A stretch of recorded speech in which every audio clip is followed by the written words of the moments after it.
ተመስገን ፈጣሪ ኣብ መቆሚያ ተደጊፈ እኔኹ ይጽሊ ደግፈኒ ፈጣሪ ተንበርኪኸ እኔኹ ይጽሊ ጸሎተይ ስማዕ ፈጣሪ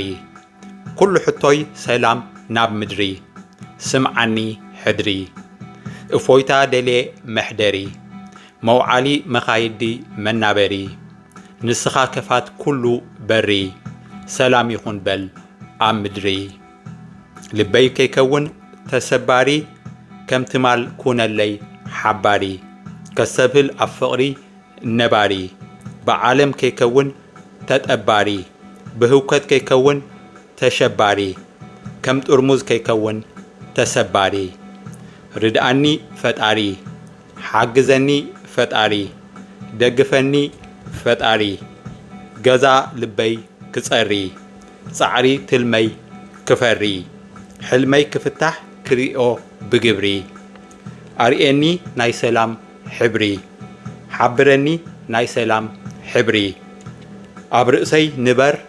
ብኽብሪ ንዘለዓለም ተመስገን ፈጣሪ